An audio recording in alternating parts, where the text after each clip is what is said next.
What's up, my mentees? Welcome to another episode of Mentors Collective. As you know, there's a lot of different businesses out there that you can start. Sometimes it's intimidating looking at all of the different companies around you. Every product that you consume was sold to you by somebody. So I like to bring some people onto the show so I can learn a little bit about these different industries. Maybe it'll be right for you. Who knows? So on this one, we're going to be diving into consumer electronics with one of the masters in this space who has grew a company to $50 million per year in revenue. So I'm guessing that we're not just going to learn a lot about consumer electronics, but we're going to learn a lot about scaling a business, growing a company, and turning it into a monster that Kirk has here. So without further ado, I want to welcome my guest for today, Kirk Feller. He's the president and CEO at Bodyguards, which is a consumer electronics and computers retail company. He's got 61 employees. He's been doing this for 20 years. He's been high up in marketing, and now he does over $50 million in revenue. So we've got a lot to learn. So I'm excited to dive into this with you, Kirk. Welcome to the show. Thank you, Jay. Pleasure to be here. And Kirk, you've been in the business for 20 years. You've grown a huge company. $50 million is a massive number for everybody listening. So I'd love to start kind of from the beginning. Like, how did you choose consumer electronics? And I'm sure you've seen the sector evolve a lot. So I'd love to hear about what it was like when you got into it versus what the industry is like right now. Yeah, it's kind of an interesting story. I didn't start out by thinking, hey, I need to get into, mobile phones are going to be huge. That wasn't the case. I wish I was that smart. It just wasn't the case at the time. This was 20 years ago. 20 years ago, we were talking about PDAs and, Palm Pilots and car phones. We didn't even have a mobile device that we held in our hands other than a really super big brick that Motorola made. And so this was in the early days. And I actually got into the company originally I was working with a company that was in the speech world, speech technology. So speaking to your device or to your television or to your Xbox. The company I was with was actually the first voice of Xbox, which was Call of Duty. So we were really early on in speech technology. And then, of course, it could read text and those types of things back to you. But I had gone out and actually searched for a way to get speech technology in the hands of consumers. Consumers were very, opposed to actually speaking to their device. You didn't speak in your car. You kind of looked kind of nuts if you were talking to yourself. There was a lot of things that people weren't at that time quite aware of. And it's interesting to think that was only 20 years ago. So anyway, one thing led to another, and I went and decided to acquire this screen protector company with the intent to put our speech technology in a CD-ROM back then and put it in this screen protector packaging and have people try it for 30 days, and hopefully they would adopt it and buy our software. So one thing led to another, and the actual voice technology company really struggled. And I went for about 6 months without receiving a salary. And I was an executive of that company. And I finally just told the guys, hey, I need to bounce here. And they ended up giving me this little screen protector company. And it literally had zero revenue, but my history was being in the channel. I had worked with companies like WordPerfect and Novell early on the days in software, and worked with, Home Depot, Office Max, those types of companies, Staples. At the time, CompUSA. So my expertise was in the retail channel and the consumer side. And so they gave me this little screen protector company, and that's what we have today. That's the company that exists today. That was 20 years ago. So that's how I got into it. Now, once I got into it, obviously, I started to learn the industry and figure out, how do we make screen protectors for, different types of devices, not just Palm Pilots. There's definitely an entrepreneurial lesson in there, probably a couple. One, you worked for a long time with no salary and not on your own company, right? You were working with other people on a company that didn't belong to you. So tell me a little bit about that. Like, why? What incentivized you to do that and to keep doing it? I really believed in the technology. And then, once I had this screen protector thing, I wish I could say that I knew that Apple was going to come out with an iPhone. That wasn't for 4 years later. great. I wish I could say I was that smart. I just wasn't. But I knew that the direction that technology was going and that these screen protectors had a place. And so we started doing custom screen protectors. The first phones we saw coming out were these flip phones. And I don't know if you remember that. You're not old enough to. I had a flip phone.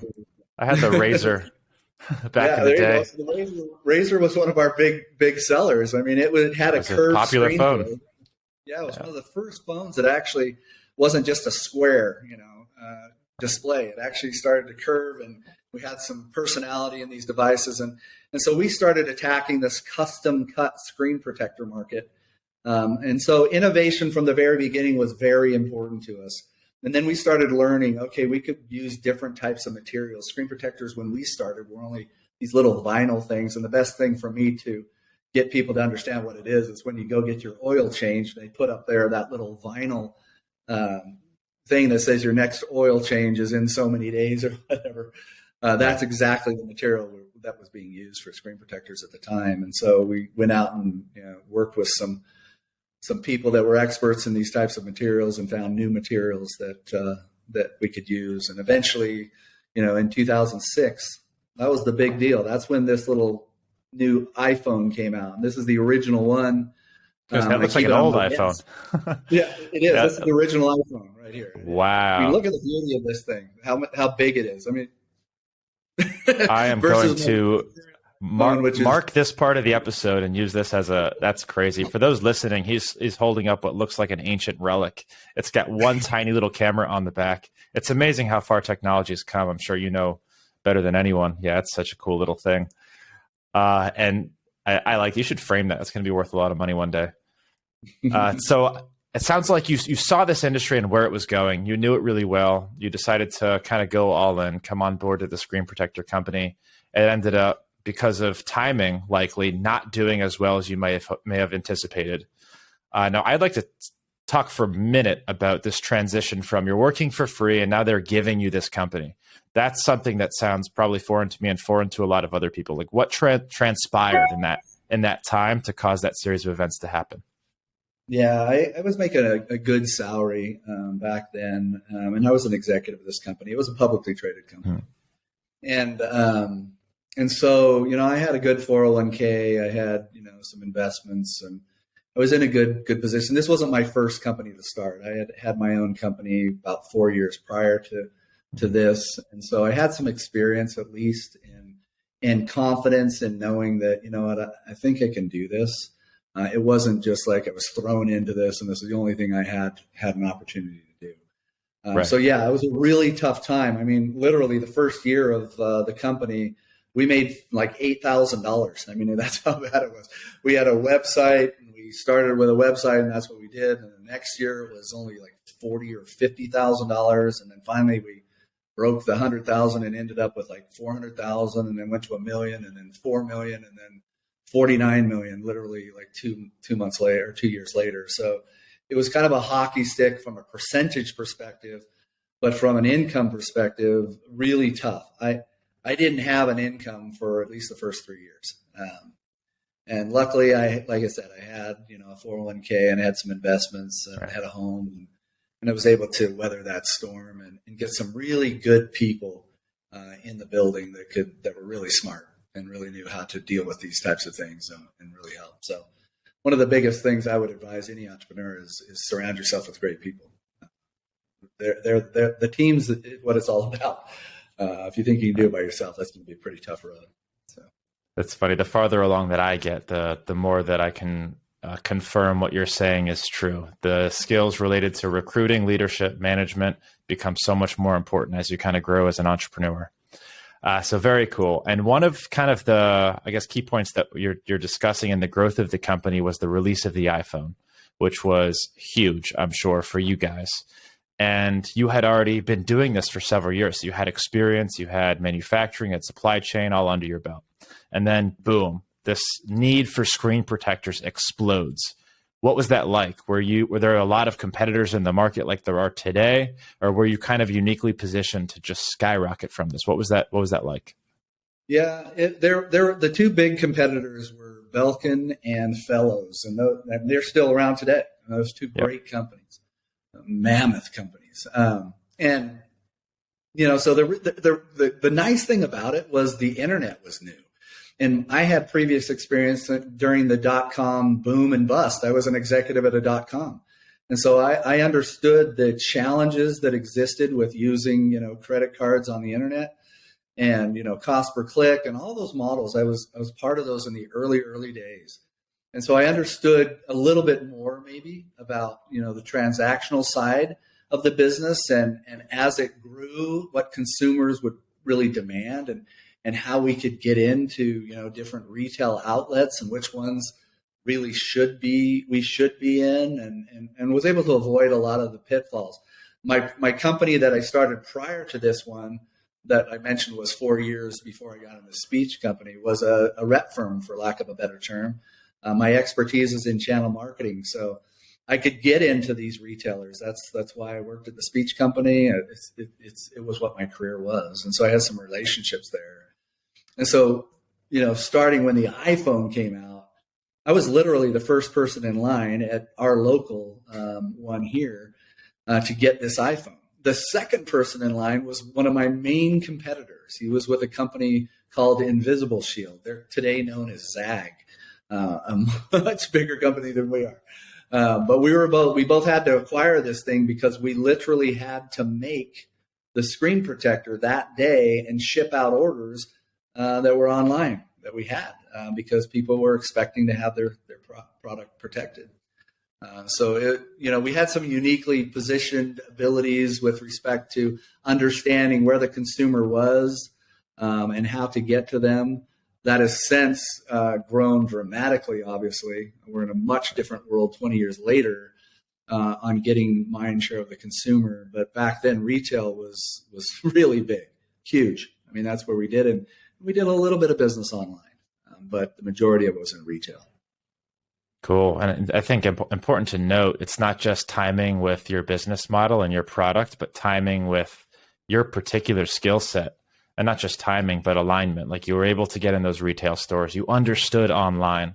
So during the internet boom from like 2000 to 2010, when everyone was like mass adopting it, you were able to sell to them where they were spending their time. And I think that's super important.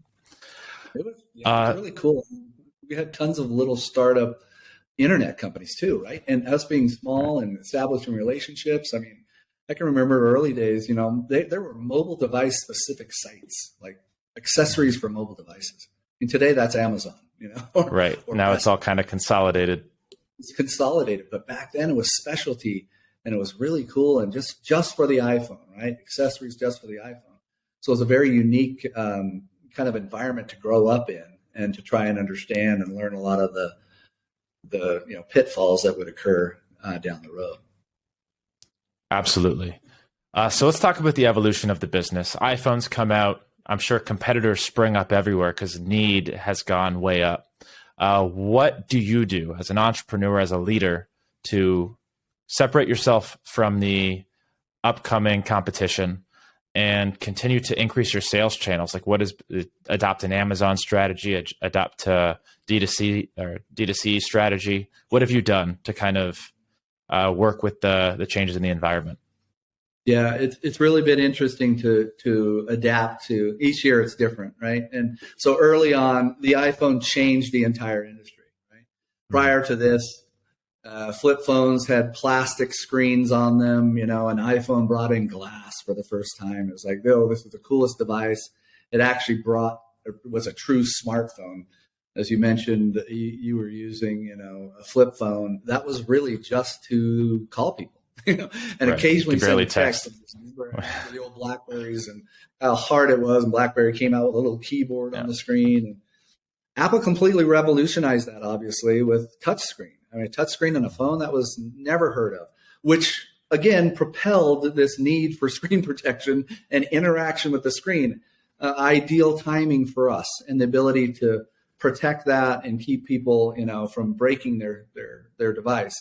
So innovation was really important, along with these channels and understanding how to sell it. And so, as I mentioned before, we were making these micro innovations in the different types of materials that were used.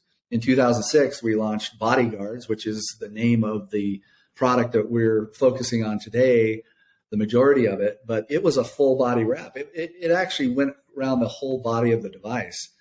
And then it wasn't until 2012, as we used different materials and explored different materials, that we actually came out with the original glass screen protector. That's when this company hit the inflection point. We weren't the first to invent glass. I don't want people to think that. We were the first to bring it to market. And we had been working on it for over 2 years with a Korean manufacturer. When the first glass stuff started coming out, it was, I mean, literally, you'd break it and it was shards of glass. It was like, okay, we can't sell this. This is going to hurt somebody, right? And we came up with tempering it and doing all the stuff that created this usability. So that was the inflection point. And at that point, we won a CES Innovations Award in 2013, January of 2013. And then finally, our biggest partner came on, which was AT&T. They took the risk. They had the iPhone. Back then, it was only AT&T that sold the iPhone. It's an interesting, probably data point, is that Apple exclusively launched with AT&T. Now, at this point in 2013, obviously Verizon and others had it. But early on, that first 4 years, AT&T was owning that iPhone space. And so we had been trying to court AT&T for a long time. But we were always too small. I mean, there were too big of players. It was hard to risk. We didn't know whether we could handle the type of supply chain demands that would occur with someone like AT&T. And so it was really wonderful when they gave us a shot. And then AT&T was the first to introduce glass. I mean, it was us and AT&T. And then literally 8 months later, it went from pretty much a blue ocean to a red ocean that fast, when competitors that had larger distribution, like a ZAG, got into glass screen protection, and it became much more competitive at that point. Right. And I think that's going to be the fear of a lot of people that go into consumer electronics or live in here, is that if you do have a good idea, like you clearly had with the glass, then if it works, you're at very high risk for being impersonated or having that idea stolen. Did you ever think, I'm sure you did, so just walk me through the process of, we've got this awesome idea, we're working with the manufacturer, we're implementing this thing. Was there any reason that you couldn't get intellectual property protection on that? And have you ever had intellectual property protection in a consumer electronics idea that has been beneficial for you guys? Yeah, it was really, that's a great point. When the materials we were using, we couldn't patent. You have Dow Corning, you have all these guys that are in glass, and there was just no way. We tried, really tried. Yeah, the process. I'm sure you tried. Yeah, but the one thing we could was the installation method, right? And so how you install this on a phone, which was the really number one, inhibitor for people in screen protectors, is like, how do I put this thing on straight? And so they'd go into a store or a kiosk in the mall or whatever and say, okay, you put it on for me. I'm paying this much money. I need you to put it on and put it on straight. So we came out with a patented, protection as far as installation trays. And we have continued to evolve those installation trays to the point where, in our latest product, we're working on a video where a 3-year-old or a 4-year-old will actually install a screen protection on a phone. It's that easy. It really is that easy now to do. But it was back then. But we, in our minds, say, "Oh, this is too difficult. I can't get this right." So we initially and from the very beginning have taken the consumer to mind and said, okay, what's this experience like?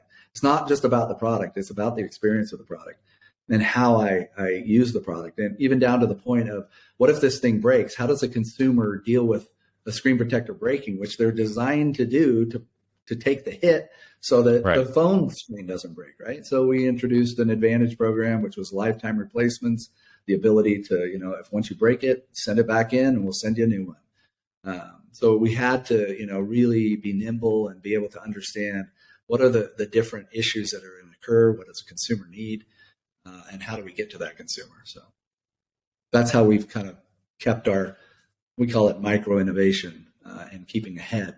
The latest thing we did this year was we were the first to introduce a sustainable screen protector, where 30% of our glass is actually recycled glass. We were able to get with TUV Rhineland and over a year ago and get certified. They're the international experts on sustainability. We recognize that, hey, this is, we're selling millions and millions of these screen protectors, and Right. We need to be responsible for that. So we took the industry to another level by doing that. Now you're seeing the big players get this kind of certification and do that. It's tough. It's always tough to find your place in an industry. But we've found ours. And while we don't have the massive distribution that some of these bigger players do, we're working on it. We have great relationships. It takes time. And the way we move is these innovations. And we're continuing. We have a new screen protector coming out that you'll hear about in the next few months. It's just phenomenal. It's the best thing ever released from a glass perspective. So anyway, it's a fun industry. It's always changing. And I don't want you to think that's all we do is screen protectors. We do cases as well, and we do some other fun accessories. It sounds like you're doing a lot of R&D, a lot of experimentation, which is great for the size and volume that you guys are at. What percentage of like your revenue, how much do you allocate per year? What's the size of your team that does the R&D stuff? It's probably around 10% now as far as R&D is concerned. We continue to develop and co-develop. COVID has been a really difficult thing. Most of our products are created in China.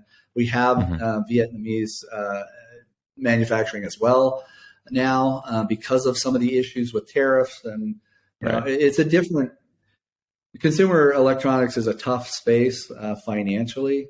As you grow and as you establish, as a serious competitor in the industry, there's a massive amount of margin pressure. And so, like I said, we had to move from Korea to China. And once in China, once it started becoming a red ocean, everybody was claiming they could get these screen protection products for dirt cheap. And so the amount of investment you put in there, you have to continue to create really differentiation because for lack of a better analogy, it's like buying toilet paper nowadays. People think it's the same, but there is a difference between a Charmin and a Kirkland brand. But to the average consumer, they're not willing to pay, right, that delta. They just say that's good enough. And so we find ways to, work directly with our consumer. Obviously, the internet and websites and Amazon have given us tremendous, microphones to be able to get the word out that there is a big difference when you're talking about protecting a $1,500 product and how it's protected and your experience with that protection. So that's kind of the game we've turned it into. And we're with really reputable partners that are trusted and working out different models on how to sell those effectively to the consumer. Yeah, and I'd love to talk a little bit about the supply chain. As you mentioned, now it's coming out of a couple different countries. And what kind of volume of units are you doing? Just to put it into context for everyone, how many units are you sending out per year? Yeah, last year I think we've done about 8 million units, somewhere in that ballpark, 8.5 million units. So it's pretty significant. And supply chain has been an absolute nightmare for us. You think about our products, it's nice. It comes over in a container. Most of our products we have to fly because of the nature of devices, right? Devices come out and then they're gone. And you just don't have 3 months to sit on the water and wait and hope, you can get in the right timing. So you deal a lot with air versus boat, but you do try and get a lot of it on boat, and so you have to work through your supply chain. You have to have really great experts on your team that can handle those kind of inventory adjustments as they come and forecasting all that type of stuff. So, and when you're dealing with really small dollar products, which we are, it becomes even more of a challenge, at least from my personal experience. The larger dollar items are better if they're small, obviously. But if, I'd hate to be in a let's say the barbecue market and trying to send those things over in a container and how heavy they are. And, those types of things have got to be very difficult, probably much more difficult than what we're dealing with. But it has been a real strain on us, dropped our margins from, really good, healthy margins to less than, 20%, maybe 10% margins during that time. But we had to deliver for our customers. We had to get it for them. We had made commitments and contracts and promises, and we were able to get that done. So I'm proud of the team for the way they've navigated through that and continue to do. Yeah, it's definitely a challenge. And it sounds like you've already taken some steps to getting the most that you can out of the customers that you have, like the replacement. I don't know if it's free replacements or that's a subscription model, but it is, I guess, fortunately, an industry that is meant to be consumable. I'm sure the life lifetime of a screen protector isn't short, but also people are going to need to buy new screen protectors as they crack, as they break, as you change phones. So is there anything that you've done, such as subscription or selling your customers and upselling them a case? What have you done to increase your bottom line on per customer lifetime value? Yeah, that's great. I mean, obviously the attach is really important to us. We want, if they're coming for a screen protector, we want them to buy a case. And for example, we created the Advantage program, which many years ago, which is lifetime replacement. So if you buy a screen protector from us, you're not going to have to pay for the product. You are going to have to pay for the shipping. So it's minimal amount, but you get a free protector. You can have it come back to you and deliver right to your home. That's a real convenience. But if you attach a case, it's totally free. So for the life of your device. So those types of programs where now I'm not paying for shipping or anything. I just call up or email us or send us a message or text message, and we go ahead and send that out to you. So it's all about the consumer from our perspective. It's about meeting their demands, meeting their needs where they are. And that's a huge issue that's changing. I've been a channel marketing person. I really believe in retail. I still to this day love retail. But retail isn't what it was 20 years ago today. Online is where everybody's at. And now our biggest challenge is trying to get to those consumers. Where are they? Where are they buying their phones? Most attach comes when they buy their phone, right? So if they're on apple.com buying it, they're probably attaching a case at that point. Now, how do we get to those people? How do we let them know that our offering is superior to what they're purchasing? And we have better programs. And so I'm super excited about the team and the programs we have running and the dynamic changes that are occurring to be able to continue to adapt to where that consumer is. Absolutely. What kind of products are you doing cases for? I'm curious because last week I bought a screen protector for my Tesla. I'm wondering because we're all on screens now. Everything's got a screen. I mean, my camera pointing at me right now has a screen on it. My camera's got a screen on it. What kind of range of products do you guys protect? Yeah, we used to have 3,600 different SKUs in the early days, and that's how you kind of kept going. Was that you had these custom designed screen protectors for digital cameras where nobody was playing, right? And you could find a space. And so, but we've really narrowed it down on our device side. So really Apple and Samsung, some Motorola devices, those types of devices. So, it's really always has been those devices have done, 80% of the revenue and the others do 20%. But we do iPads, MacBooks. We even have cases for AirPods, those types of things. So, we're pretty close, knit in the Apple community, but have a really good Samsung line as well.